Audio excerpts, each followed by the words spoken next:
एक नया दिन, एक नया शोर। सुपर वुमन के घर में आज फिर सुबह कुछ ज्यादा ही मजेदार होने वाली थी। चिड़िया चहचहा रही थी, सूरज खिड़की से अंदर झांक रहा था।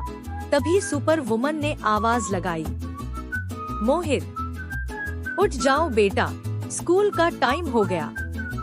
मोहित ने करवट ली और बोला, मम्मी, आज मेरा मन नहीं है। क्यों बेटा? सुपर वुमन ने पूछा। मोहित बोला, सपने में मैं सुपर हीरो था, अगर स्कूल गया तो मेरी पावर खत्म हो जाएगी। सुपर वुमन मुस्कुराई, पावर खत्म नहीं होती बेटा, वो तो बस होमवर्क देखते ही छिप जाती है। मोहित ने मुंह बनाया, फिर धीरे धीरे उठा, ब्रश करने गया। 5 मिनट बाद बाथरूम से चीख सुनाई दी, मम्मी, मेरा ब्रश गायब हो गया। मम्मी दौड़ी, देखा तो ब्रश उसके हाथ में ही था। अरे मोहित, ये क्या कर रहे हो?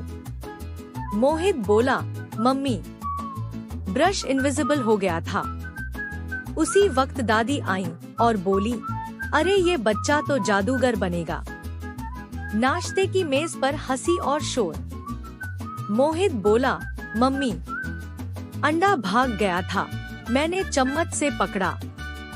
मम्मी बोली, अंडा नहीं भागा बेटा, पूरा किचन तुमने हिला दिया। सब जोर जोर से हंस पड़े। दादी बोली, ये बच्चा नहीं, पूरा कार्टून है। मोहित आज नया प्लान लेकर आया। दोस्तों से बोला, आज रिसेस में हम सुपर मिशन करेंगे। सब बोले, कौन सा मिशन?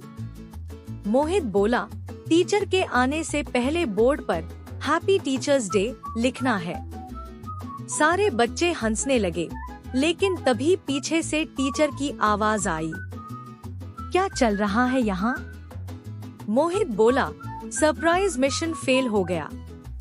टीचर मुस्कुराई, तुम बहुत शरारती हो, पर दिल के अच्छे हो। मोहित बोला, मम्मी, आज मैं हीरो बना था, सब मुझ पर हंसे।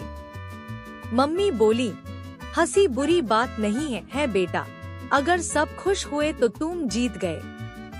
दादी बोली, यही तो असली ताकत है, खुशी बांटना। मोहित मुस्कुराया, तो फिर मैं सुपर मोहित ही तो हूँ। रात को मोहित ने अपनी डायरी में लिखा, आज का दिन सबसे मजेदार था। अगर हर दिन हंसी से शुरू हो और मुस्कान पर खत्म हो, तो दुनिया कितनी प्यारी लगती है।